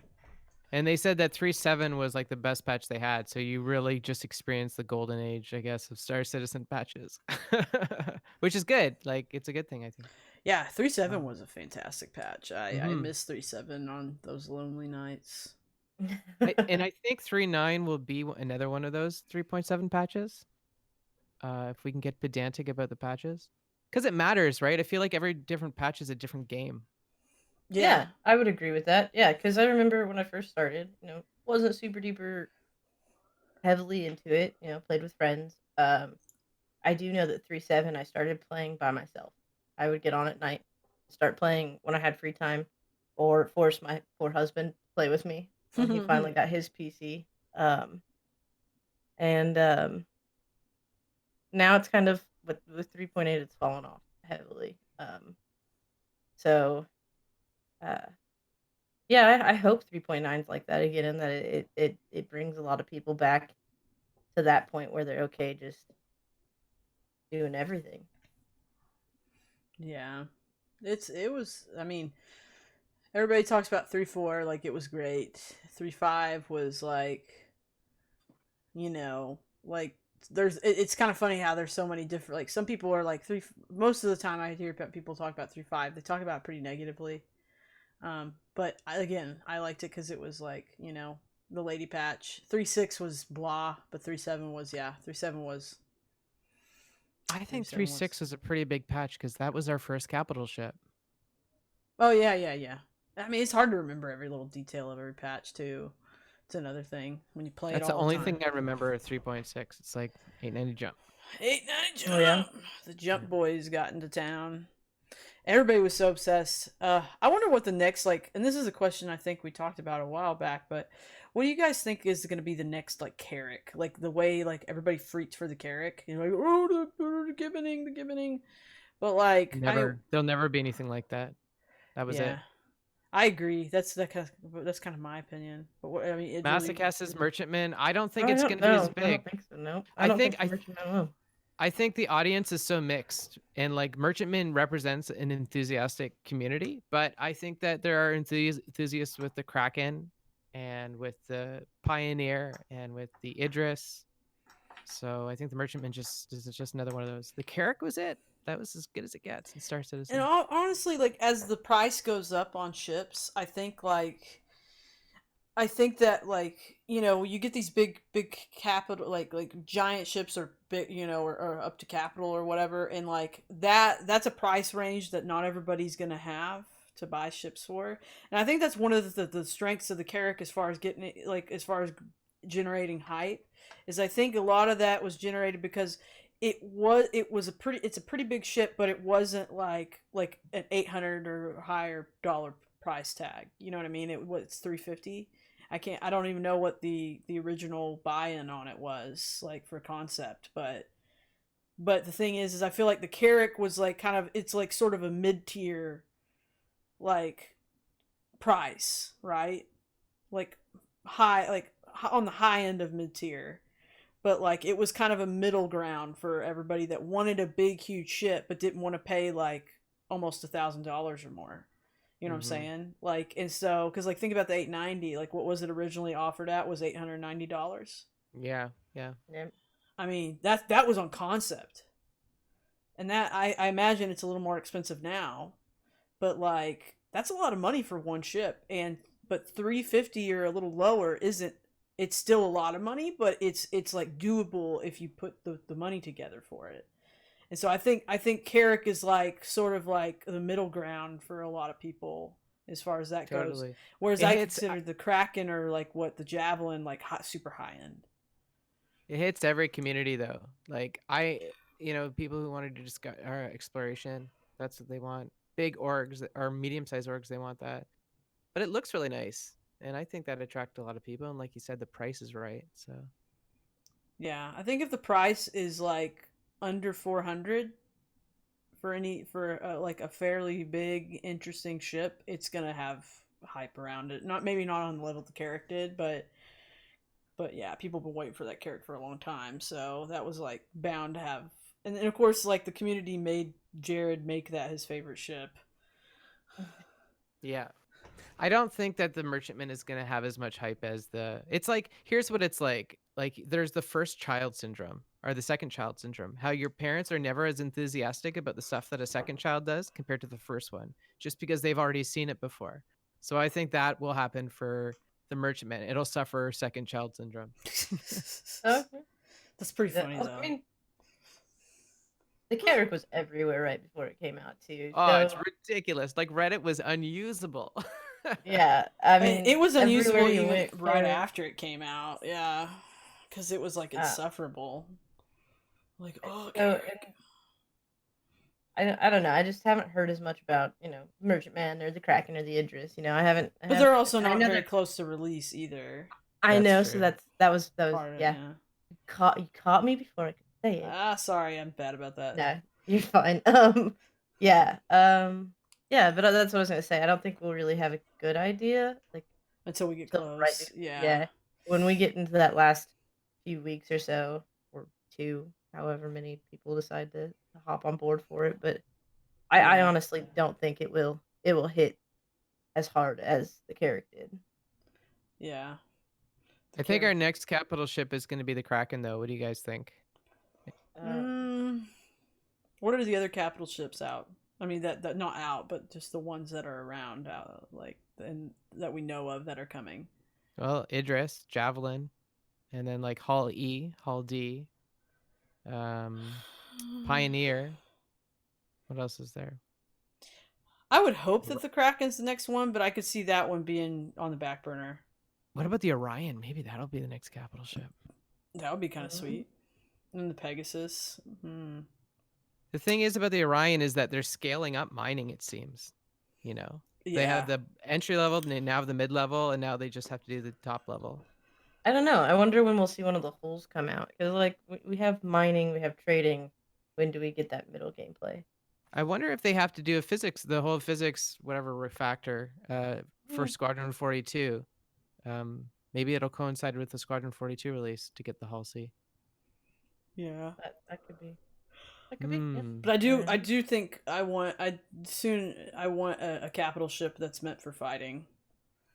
Yeah. Like me personally, that's more relevant to my gameplay in general, and I'm sure I have a few friends that have Krakens and whatever. And honestly, like I would be willing to buy myself a capital ship, like if like it would be one of those things where like either somebody could gift me one. That's fine too, but like it would be like one of those things I'd save up for, but I'd have to really consider what capital ship I want. But I do eventually want a capital ship before game releases, so I have something in my fleet that is permanent. I think that whatever capital ship they decide to send out next will be like defining for gameplay. That's all. Like if it's going to be the Idris, it'll be like, oh, this is for group battles or something. I don't know. Like imagine if the Pioneer was the next one. It's like, hey, we're going to have housing. Surprise. But yeah, definitely. I mean, a Kraken would be cool, but I don't know. Like it's I'm such an individual game player, and I know with these capital ships, they're gonna require crews and stuff like that. So it's also like considering, okay, what kind of people do I have that play with me, and what would they be into? You know what I mean? So that's another consideration. But I think I'm just gonna end up my capital is gonna end up being a combat capital. That's okay. That fits your personality. Yeah, I need like my big, Klingon warship, Yes, a bird of prey. God, it would be so sick if they made a ship that was like kind of a Star Citizen version of the Bird of Prey. I would die. I mean, it was an awesome looking ship. The Van Duel, one of the Van Duel ship, or I think it's one of the Van. Yeah, I think it's the Glaive. The Glaive, at least its current design in game, looks to me pretty Klingon, but they're about to rework that. It should be a Taveran ship. What? Because all the red. Well, no, because they're bird people, and it's a bird of prey. Funny boy. Definitely. Have you even seen Star Trek? Yes, I have. But if you look at the glaive, okay, if you get a picture of the glaive, like from like bird's eye view, bird's eye view, on the top of it, and you get the same of like a bird of prey, they look similar in shape and in like the paint on them. Not the same at all, but the thing is of course that ship, the glaive, is like a one-seater. A bird of prey can have a crew of I think like 30 to 50. Man, the Bird of Prey is such a cool looking ship. You should pull up an image of it. It's so awesome. Oh, it does kind of look like Glaive. You're right. I actually think somebody's been making some really good bird of prey like or Klingon ship posters on Twitter that I have. Let me find it on my Twitter. Damn, son. But yeah, birds of prey are cool. I mean, I have a bird of prey emote for my like higher tier subscribers on my channel. It always bothered me how like the Bird of Prey was this amazing ship, and then like the battle cruiser was just, it looked like it was from like the 80s or something. That's Yeah. right. 80s for you, for me. I'm just scrolling down trying to find this image of this bird of prey that's super sick. Why is the Star Trek one look more intimidating than the Star Citizen one? I don't understand. Because Star Trek, man. Like, I love Star Citizen, but there's not a whole lot of super intimidating looking ships in Star Citizen that I can. I mean, maybe there are, and I'm just not thinking. But here, let me go to the media scene. The glaive needs the torpedo in the center. That's what it really needs. I mean, yes. That shit that is glowing red eye. It's scary. Let me actually go to the DeviantArt page for it.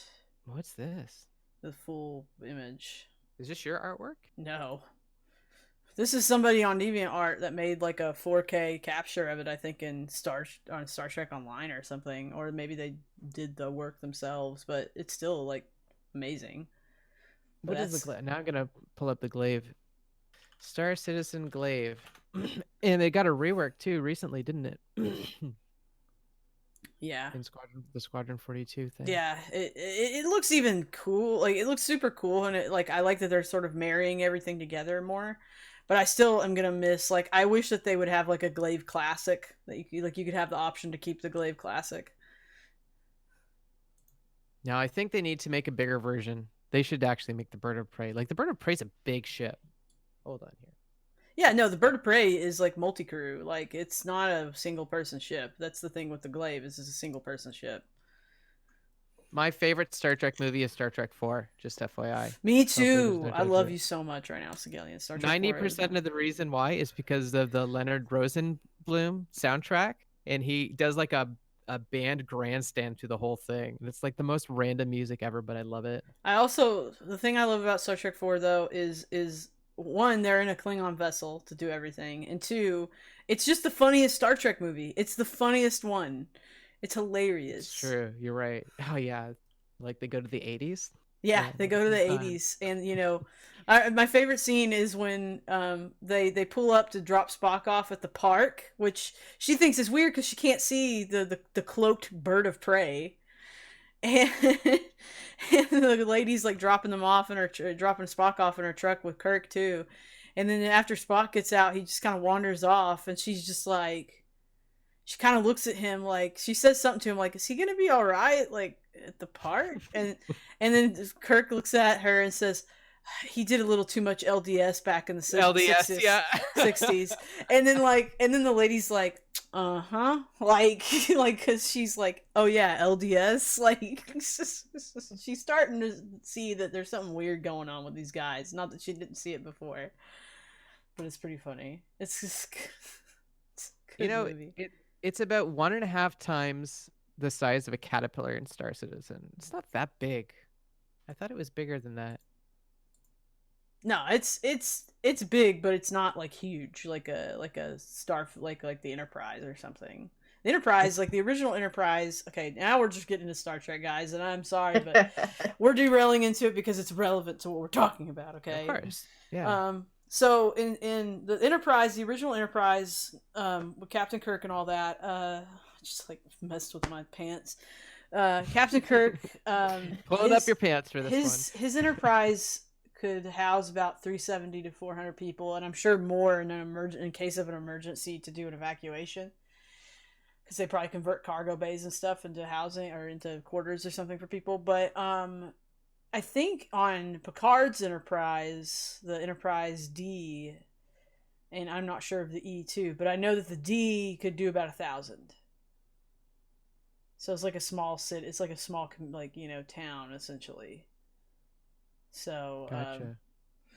like, it's like Knoll, Missouri, where a bunch of my family lives, and that town's about 1,200 people last I checked. But I think before, like, I was there, like last time I was actually there, it was about 1,000 people. So, Can you imagine a multi-cruise ship for 1,000 people? That'd be right. insane. That's insane. So I got the merchantman specs up here, and it's almost double the size of a bird of prey, the Banny merchantman. Oh, really? Yeah. Hell That's yeah. crazy. The bird of prey don't need very much space to be badass, okay? It can That's get true. it done. It can get it done. Well, it's got to fit 2 humpback whales. That's my big This- concern here. Yeah. Humpback whales. I mean, I guess you could fit humpback whales in a caterpillar. Strap me a couple look. of them together. What's Yeah. the size of a humpback whale? Yeah. Guys, I know this is a stream about about Star This is Citizen, relevant. but this is relevant. Okay, first of all, Yeah. a humpback whale is 66,000 pounds. So that means a humpback whale is 33 tons. That's no big deal. My caterpillar could lift that. Let's see.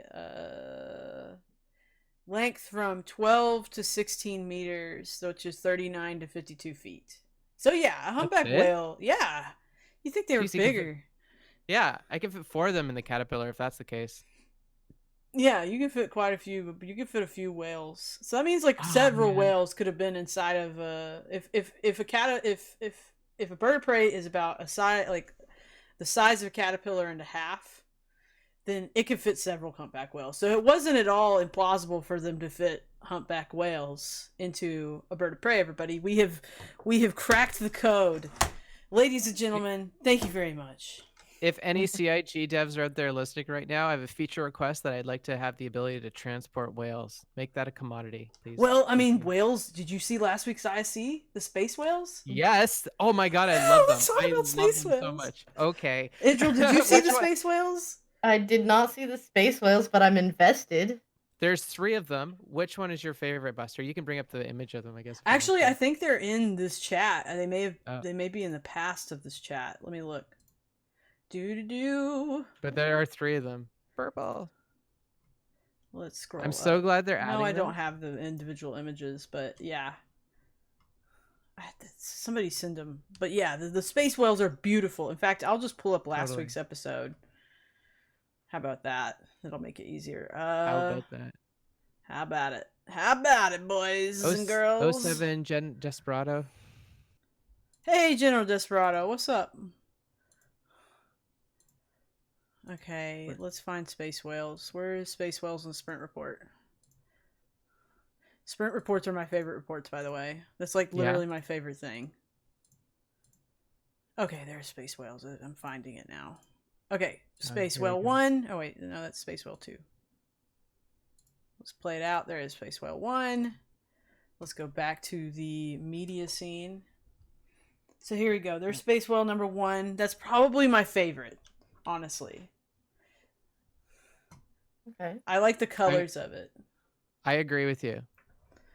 And then 100%. we'll play it for a second. And I like how they have the cutlass for it in comparison for sizing. So, okay, how big? Okay, now do this math. I need you to do this math, Sigelian. Okay. Cutlass With in it. comparison to the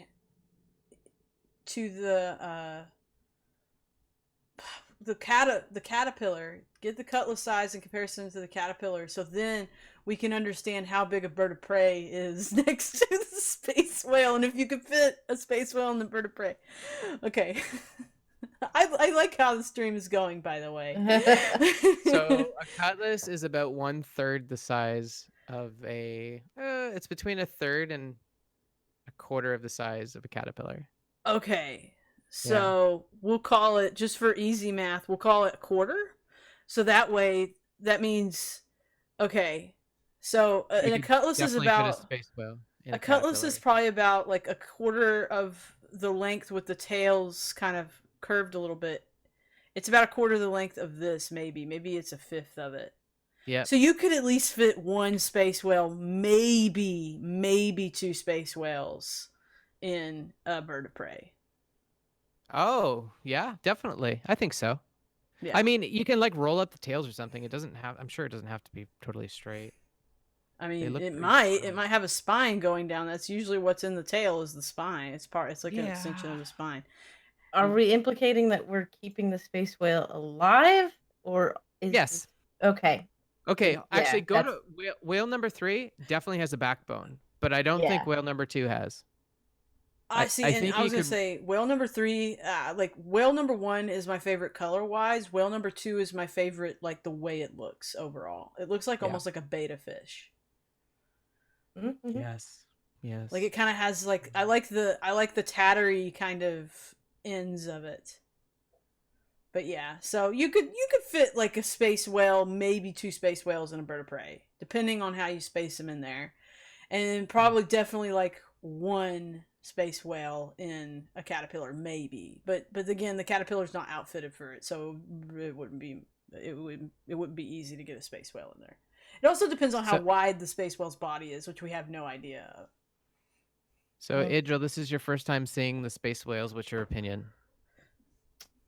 Here, I'll go back to the beginning of them so you can kind of. Choose your space whale. It's like a Uh, space whale combat. I'm gonna choose that very last one actually. The colors on the first one were very cool. Um, and I very much like the colors. This was the second one. I'm not too big on the colors, but like that dark gray matte feel. I like the neutralness of that, and I like the design of that whale itself just a little bit more. So I would pick the very last one. Is that two? Is there three? They're in order. That would make sense. Duh. Um. So yeah, I would pick that very last one, bluish gray. Yeah, My only complaint with this whale is it looks too much like a regular whale. Like it looks like a humpback whale, and I don't know how realistic that is because I'm a hyper realist. I don't know. I like it. It to me, it's the most visually like shape wise like appealing. It's just that I wish the color and I also actually really do like the color on it, but the color is so dark, I'd be afraid of running into it in space. You Oh know, yeah, that would definitely happen. and so you brought that up. It does look very much like a whale. Like so maybe that's why when I was younger, I was very obsessed with whales. I Like was I was the sleep same in a way. room with whales.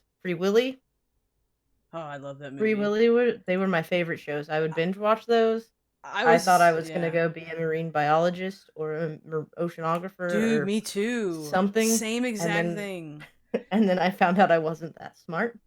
Um, I so really I really wanted to I thought I wanted to be an oceanographer when I was a kid, but I realized later it was a biologist I wanted to be. I mean, I live in the Illinois You where live we you have you're landlocked, yeah.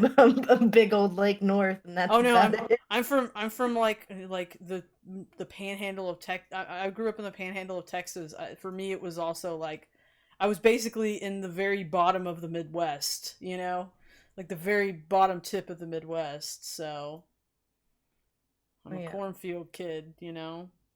and my freshman year, I would have told you that I was going to graduate high school and go to a university in Florida and move down there, and then I didn't, and I did. It took me 8 years to get a degree. So, but yeah, no, that third one's definitely my yeah. favorite whale. Like I said, for And me, it's the shape of it. But I would like to see different color options on it, just to see kind of different ways it could look.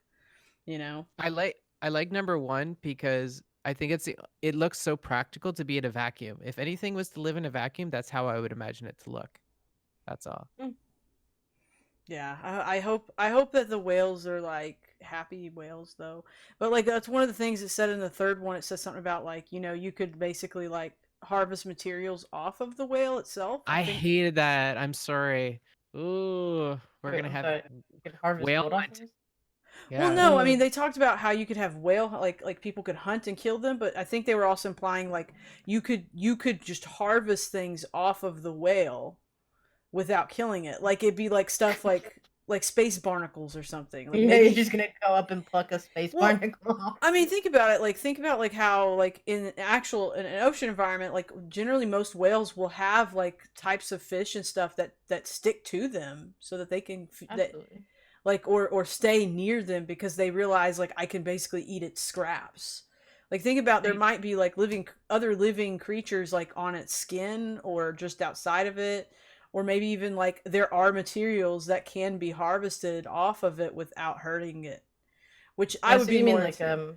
If like a whole ecosystem around them type of thing? exactly Okay. a whole ecosystem, yeah, like a living island, and I personally, if they put space whales in the game and they make it to where people could hunt the space whales, oh my new job in Star Citizen would be like a whale Yeah, activist. that better be criminal activity because Yes. I will go hunt some people. They may not Save be the actual whales. living animals, but we care, guys. We care. Damn right we do. I like what Rolokip is saying. It's kind of what I was thinking too, is that they would have to be some type of like emitting a magnetic field and have to get like velocity off of that from solar radiation. And I hope that like whale hunting, like you said, like Idril does have a crime stat, but it's like the highest crime stat you can get. Like it's the worst thing you can do because Sure about. because like obviously like whale hunting in the real world is a really awful practice. We shouldn't be doing it. They're super intelligent creatures. They there's proof, there's scientific evidence of whales in the wild exhibiting altruism, which is a big deal. Like the fact and the way they actually communicate to each other, like they show the signs of like of true intelligence. It's just that because they're in the ocean, we can't talk to them. Oh, let's kill them and eat them, or let's kill them They and make should stuff out of them. they should make it so we can hunt them and kill them and do all these horrible things and make it a social experiment. See who's willing to save the whales or not. Oh, I'm saving all We the would whales. You would fight against the people like you would be. What are those people who like hunt poachers? That's what you'd be. Yeah, Uh, that would be fantastic. I would hunt poachers, but especially, but if I saw if I saw players doing it, like players poaching whales, oh man, I'd be even more like NPCs doing it. I would expect it'd be like a mission to go save a whale, But like, oh my god, if I saw players doing it, I just lose my mind. all right. So Buster brings in the address. what I'm hearing is Night Crew Whale Squad. Like we need a better name, but that's what I'm hearing. Is there's a lot of people on the Night Crew in the three of us here that would protect the whale. There you go. Yeah, You have like my Kraken. put like have streams for when we go like saving whales called the whale sale.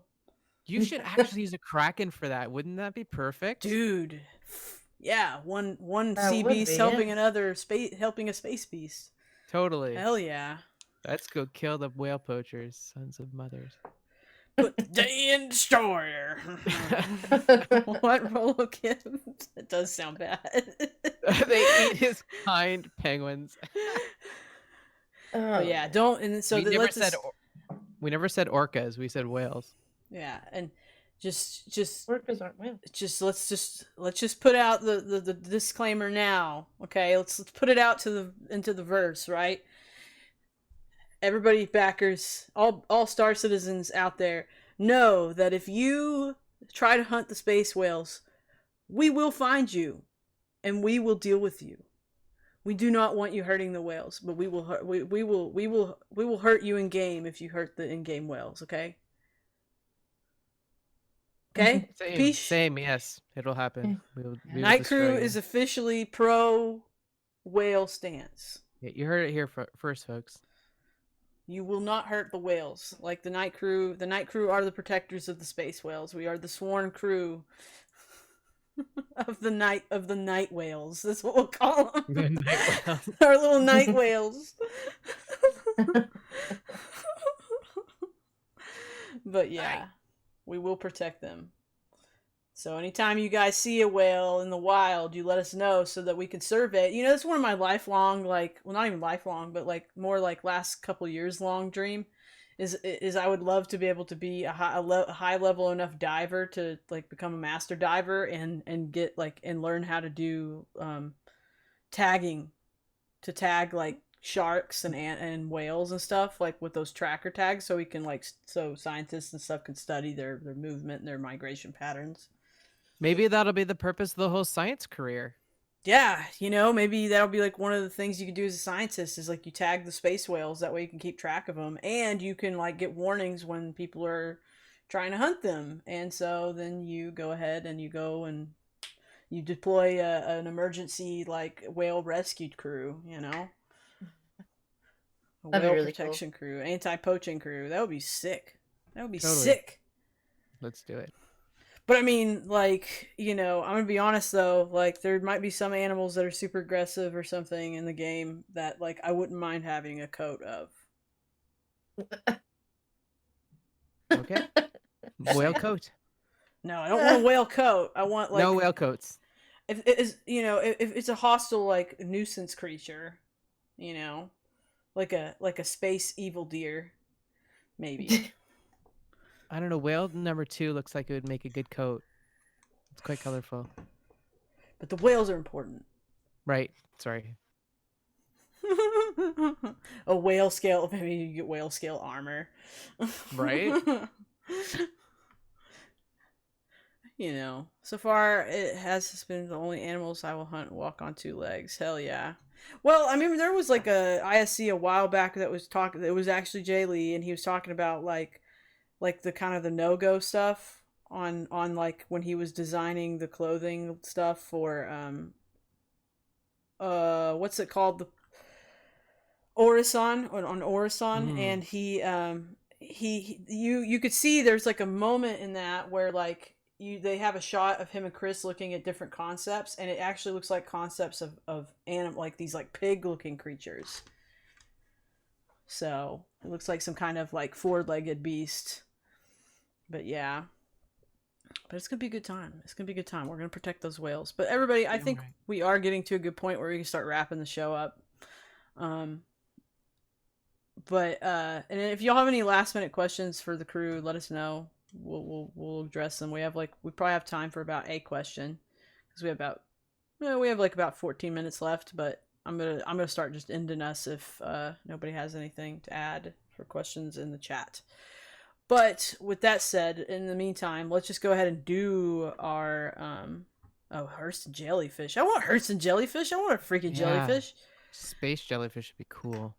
Oh yeah, all luminescent. Oh, that's one thing I hope they do with the whales is they make maybe they make a breed or something of them that's luminescent, or has luminescent like parts to its body. It doesn't have to be like the whole thing's luminescent, but maybe like certain like parts of its design are a little luminescent. That would be cool. Because luminescence is really awesome in nature. It's beautiful. Well, they got it in the caves too, right? It's beautiful. Yeah, they have those little worms, those little glowworm things. And then like in real life, I mean, they like sometimes you get like these plankton that'll wash up on a shore, and it'll like the whole shore will just look like a freaking rave. Because there's like all this bioluminescent plankton that's washed up. The flying scavengers of Hurston is supposed to be still in the works or with one big mama. Wait, what? It's flying scavengers? What is that supposed to be, a creature or an actual thing? But, I don't know, Rolling Kip. I hope that comes around. That looks cool. I mean, it sounds cool. But I'm gonna start having you guys plug yourselves in. So I'm going to start with Idril. Idril, tell people who he is, where to find you, and what you're about. Like socials, all that. All right. I am Idril Frostfoot. I stream Monday, Tuesday, Thursdays when I'm not here. And you can find me at, twitch.tv/IdrilFrostfoot. Same thing for Twitter, because that's currently the only place I'm at. Looking to expand, but I haven't decided where. I'm open. When you say expand, what do you mean? Like social media wise? No, social media. Yeah, social media wise, I'm not I try to be active on Twitter, um, but I'm not super great at it, so I'm looking to find Mhm. more platforms to expand across and be available on social media wise. Game wise, I game hop. Thursdays is generally reserved for Star Citizen because even though I've not been around very long, it now holds a special place in my heart and a little bit Oh, of my wallet. So, yep. um, Mhm. uh, yeah, at least on Thursdays, I play Star Citizen. Monday and Tuesdays are up in the air. Recently they've been reserved for, or we've been playing Remnant from the Ashes with Spazzy, McGee. So that's Right pretty much on. me. What about you, Scallion? Oh, I you get am y'all shout Scallion. outs. I stream Monday to Friday, 7 a.m. to 10 a.m. Pacific Standard Time. I only do trade. I make money for other people. So if you want to make money in the verse, check out my stream. You can join me and we'll do trade in caterpillars. I'm gonna be starting a new show with the aid of the night crew tomorrow, Fridays 8 p.m. Tomorrow we're gonna have a nice chat with Massacast. So Massacast is here. Is amazing. Come check us out. It'll be a good time, I'm sure. And oh right, the actual thing. Going back to my bug, and I was like, oh, I'm gonna plug that later. So we do this thing in Ultima. It's called the 30K cargo contest, and it's just like you come and do it. You just prove your chops whether you're the best trader in the verse or not. If you think you're good in trade, basically you just get a freelancer with 30,000 credits of starting capital, and you have 3 hours, and you have to make as much as money as possible. And Oh wow. we have a little mobile app that we do to like regulate it and to have like a scoreboard and stuff like that. So that's something we do every Saturday. So if you want to try that out, hit me up on Discord. I'll hook you up. Right on. Well, that's awesome. Um, for me, I'm Busted Destroyer. I stream Star Citizen on Tuesdays, and then Wednesday nights I play Pulsar for a little bit, and then if I have time left, I do a little bit of Star Citizen after that. Thursday nights I do this. I host this show, and then about an hour after this ends, I do another Star Citizen stream, and then Saturday mornings for the next this Saturday and the two following, I still have Star Trek Vasquez. So, but before I do Star Trek Vasquez, I usually stream myself doing my Klingon makeup for Star Trek Vasquez, and then about an hour, usually about an hour and a half after that ends, maybe an hour, I start to actually do Star Trek Vasquez on Astropub's channel. And this Sunday, I will be on Matty LaRusso's stream for the first hour for LaRusso Lounge. So I'll be the guest on that this week. So that's what I got going on. And on Twitter and Instagram, I'm Buster Destroyer. Here on Twitch, Buster the Destroyer. So please come see me on any of my socials, whether it's here on Twitch or it's on my Twitter or Instagram. Give me a follow, hang out, say hey, etc., etc. But that's me and that's us. Thanks again, guys. You did a great show. I'm sorry we blew through all of the listed topics so quickly today, but it gave us a lot of good time to just sit here and talk about space whales, which is what's really I was gonna say, important. yeah. If we That's hadn't, we wouldn't have been able to talk about space whales as much. So Yeah, It's true. that's the real thing that we're here for is protecting those space whales. Ooh, nice roller kip. But we are going to start ending. I need to find somebody for us to go raid. So let me look around and see who's on right now. Liquid's on. Liquid's on. Hell yeah. So is Matty LaRusso. I You feel must like, choose, but choose yeah, wisely. I feel like we should do Maddie. All right. Oh my god, there's a guy for a second there. He looked just like KP that's right next to Maddie, that Cardinal Zen guy. I was like, wait, is that KP? Oh, and also J Mitch is on too. Oh, Jamie. But let's go to Maddie. It looks like he just got started. Or no, you know what? We'll go for J Mitch. We haven't rated him in forever. I don't think he I guess it's usually a 2-year stream. anniversary. yeah, Oh two yes, years it is. It is. anniversary. It's his stream anniversary. I forgot. That's because I was thinking he doesn't usually stream on Thursdays, but that's why he's streaming on this particular Thursday is because it's stream anniversary. So let's go celebrate with J Mitch for his stream Cool. anniversary, For sure. you guys. Guys, go give all the love to J Mitch. Please, when you get over there, if you have any of our individual channel emotes, please spam those, and Yes. especially if you have the Night Cruise, this channel's emotes, please spam those. But we are gonna go see J Mitch. It is his 2-year stream anniversary. So 2 years ago today, we were all introduced to J Mitch here in the Star Citizen community. So go give him some love. He's an awesome, awesome guy. He's one of our own in the night crew. We love him dearly. He's a cool dude, and he could certainly use the support right now. He's like many people. He can't work from home. His job is a hands-on kind of job.